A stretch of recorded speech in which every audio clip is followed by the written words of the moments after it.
คุณมาจากประเทศอะไรคะผมมาจากประเทศไทยครับแล้วคุณมาจอร์เจียเมื่อไหร่คะผมมาจากเมืองไทยมาถึงจอร์เจียก็ประมาณ5 ปีที่แล้วนะครับแล้วมาทำที่นี่มาเพราะอะไรคะผมก็มาจอร์เจียนี่ก็อยากมาทำธุรกิจเกี่ยวกับร้านอาหารนะครับแล้วมาธุรกิจอะไรคะแล้วคุณทำอะไรก็อยากมาทำเกี่ยวกับร้านอาหารเปิดร้านอาหารครับเพราะว่าเคยเป็นเชฟมาก่อนคุณเริ่มธุรกิจอันนี้เมื่อไหร่คะก็เมื่อก่อนก็เป็นลูกน้องเขาลองมาเป็นลูกน้องเขาพอทำไปทำมาก็มาเปิดร้านอาหารเป็นของตัวเองครับคะเพราะอะไรต้องมาเปิดธุรกิจอันนี้แล้วอันนี้ธุรกิจอันนี้เป็นครั้งแรกของธุรกิจของคุณหรือเปล่าก็คิดว่าเป็นร้านของตัวเองแล้วก็ชอบในทางร้านอาหารด้วยครับก็เลยคิดว่าน่าจะดีครับถ้าเปิดร้านอาหารค่ะแล้วคุณเลิกที่นี่เพราะอะไรคะก็คิดว่าที่นี่ก็ค่าใช้จ่ายอะไรก็ไม่แพงเท่าไหร่แล้วก็คิดว่าเศรษฐกิจน่าจะดีนะต่อไปคิดว่าค่ะแล้วที่นี่มีร้านอาหารกี่ร้านคะก็ร้านไทยที่นี่ก็มีประมาณ5-6ร้านนะครับประมาณร้านอาหารนะครับร้านอาหารไทยครับก่อนจะมาเปิดร้านตัวเองคุณเคยมีประสบการณ์ร้านอาหารมาก่อนไหมคะก็เมื่อก่อนนะครับผมก็คุกคีอยู่กับร้านอาหารก็ตั้งแต่อายุประมาณ15นะครับก็เรียนรู้มาเรื่อยๆก็จากเชฟก็มาเป็นเจ้าของร้านนะครับค่ะแล้วคุณโฆษณาธุรกิจคุณยังไงคะก็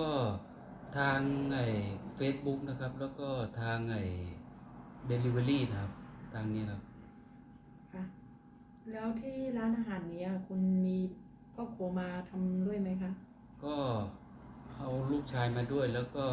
ญาติพี่น้องก็จะมาทำเรื่อยๆครับก็เปลี่ยนกันครับ ค่ะแล้วครอบครัวของคุณน่ะกลับไทยบ่อยไหมคะก็แล้วแต่จังหวัดนะครับบางทีก็ปี2 ปีมั่งก็แล้วแต่จังหวัดครับช่วงนี้ก็โควิดก็เก็บตัวก่อนครับก่อนโควิดเข้ามา1 อาทิตย์คุณทำงานกี่ชั่วโมงคะแล้วก็ตอนนี้ทำงานกี่ชั่วโมงอ๋อเมื่อก่อนนี้ก่อนโควิดนะครับก็จะทำงานก็ประมาณ8 ถึง 9 ชั่วโมงนะครับก็ประมาณนี้ก็แต่ว่าช่วงนี้โควิดเข้ามาแล้วก็ประมาณ4 ชั่วโมง5 ชั่วโมงครับบางวันก็ไม่เปิดครับเพราะว่าแล้วแต่จังหวะด้วย ค่ะแล้วก่อนโควิดเข้ามาคุณทำ1 เดือนคุณทำเงินไร่เท่าไหร่แล้วก็ตอนนี้คุณไร่เท่าไหร่คะก็ประมาณช่วงหน้าร้อนเมื่อก่อนเนี่ยนะก่อนที่จะไม่มีโควิดก็ประมาณเดือนนึงก็ประมาณ6,000หรือ7,000ลารี่เนี่ยครับก็ประมาณนั้นนะแต่ค่ะว่าพอมีโควิดแล้วก็รัฐบาลเขาให้ปิดร้านขายแต่เทคเวก็วันหนึ่งก็ไม่ประมาณ100ไม่ถึง100มั่งก็แล้วแต่จังหวัดครับ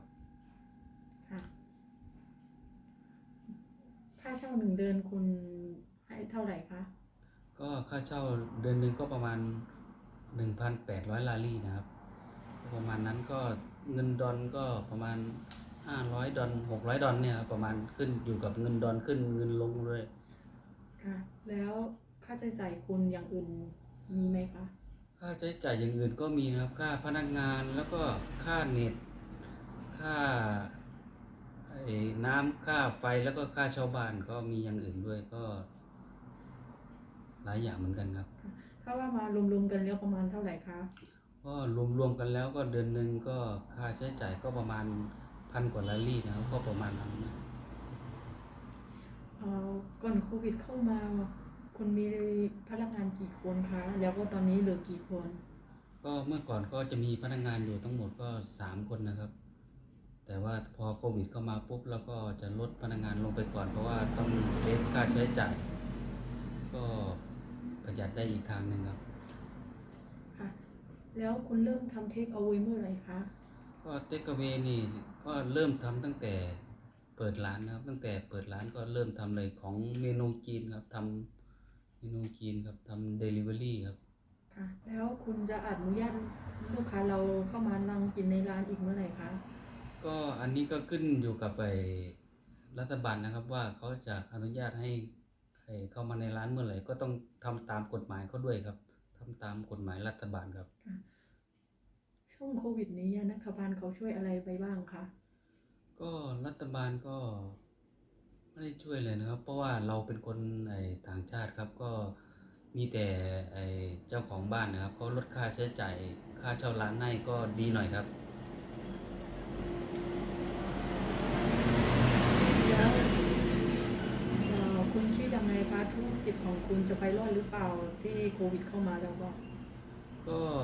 ผมคิดว่าก็ลดค่าใช้จ่ายพนักงานลงแล้วก็เซฟแบบว่าให้ประหยัดลงก็พออยู่ได้นะครับ ก็ต้องทำให้รอดครับ เพราะว่ามันเป็นร้านของตัวเองก็ต้องทำครับ แล้วอนาคตข้างหน้าคุณมีเป้าหมายอะไรคะ อนาคตเป้าหมายนะครับ ก็ขึ้นอยู่กับเศรษฐกิจนะครับว่าเราจะไปได้ดีไหมก็ขึ้นอยู่กับช่วงรัฐบาลด้วยแล้วก็โควิดด้วยครับ แล้วคุณมี